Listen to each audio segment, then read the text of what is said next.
السلام علیکم عزیز طلبہ و طالبات. ہم لوگ قائد اعظم کا مضمون جو ہے وہ پڑھ بھی رہے ہیں اور یقیناً آپ لوگ لکھ بھی رہے ہوں گے. قائد اعظم نے زمانہ طالب علمی ہی سے سیاست میں دلچسپی لینا شروع کر دی تھی. 1906 میں آل انڈیا مسلم لیگ قائم ہوئی. علامہ اقبال اور مولانا محمد علی جوہر کے اصرار پر قائد اعظم نے 1913 میں مسلم لیگ میں شمولیت اختیار کی.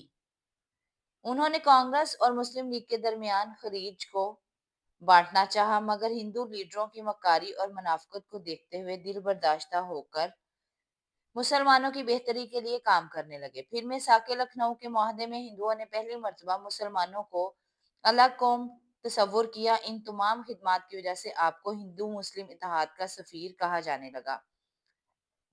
آپ کی عظمت کا اعتراف ہندو بھی کرتے ہیں. اس کا ثبوت یہ ہے کہ ہندوؤں نے بمبئی میں جناح ہال تعمیر کروایا.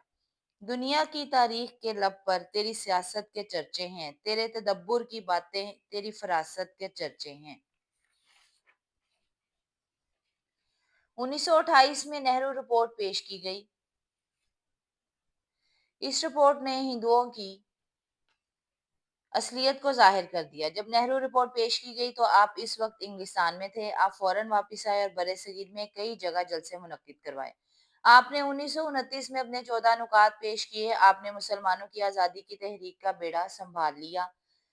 1935 میں مسلم لیگ کا اجلاس لکھنؤ میں منعقد ہوا. اس میں مسلم لیگ کے صدر کی حیثیت سے قائد اعظم کو یہ اختیار دے دیے گئے کہ وہ مرکزی اور صوبائی اسمبلیوں میں مسلم لیگ کی پارٹیاں بنا لیں. یہیں سے مسلم لیگ کی قوت اور مسلمانوں میں ان کی مقبولیت بڑھنے لگی. جس قوم میں نہ ہو انقلاب موت ہے وہ زندگی، روح امم کی حیات کشمکش انقلاب. 23 مارچ 1940 کو جب لاہور کے منٹو پارک، جسے اب اقبال پارک کے نام سے جانا جاتا ہے، اس میں قائد اعظم کی صدارت میں آل انڈیا مسلم لیگ کا تاریخی اجلاس ہوا تو متفقہ طور پر قرارداد پاکستان منظور کر لی گئی، جس میں مسلمانوں کے لیے جداگانہ اور آزاد مملکت کا مطالبہ کیا گیا.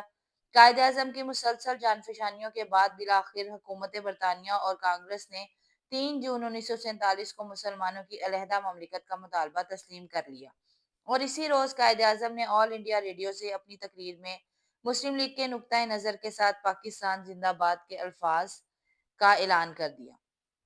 قائد اعظم دو قومی نظریے کے زبردست حامی تھے. آپ نے دو قومی نظریے کی حمایت کرتے ہوئے فرمایا، ہندو اور مسلمان دو الگ اقوام ہیں، دونوں کے عقائد، رزمیہ، کہانیاں، ہیروز ایک دوسرے سے مختلف ہیں، لہٰذا دونوں قوموں کو ایک لڑی میں پرونے کا مقصد برِ صغیر کی تباہی ہے. قائد اعظم ہندوؤں اور انگریزوں کے لیے ایک طوفان تھے.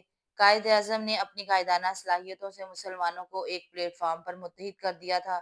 وہ حقیقی معنوں میں مرد میدان تھے، وہ کسی کے دباؤ میں آنے والے نہ تھے. انہوں نے اپنی بے پایاں کوششوں سے علامہ اقبال کے خواب کو عملی جامہ پہنایا. ملت کا پاسباں ہے محمد علی جناح، ملت ہے جسم جاں ہے محمد علی جناح. قائد اعظم نے خوابیدہ اور بے عمل قوم میں نئی روح پھونک دی. باطل نے مخالفت کے کوہ گراں حائل کرنے کی کوشش کی، مگر خود ہی خس و خاشاک کی طرح بہہ گیا. آخرکار مسلمان قائد اعظم کی ولولہ انگیز قیادت میں 7 سال کے مختصر عرصے میں اپنے لیے علیحدہ وطن حاصل کرنے میں کامیاب ہو گئے، اور 14 اگست 1947 کو پاکستان دنیا کی عظیم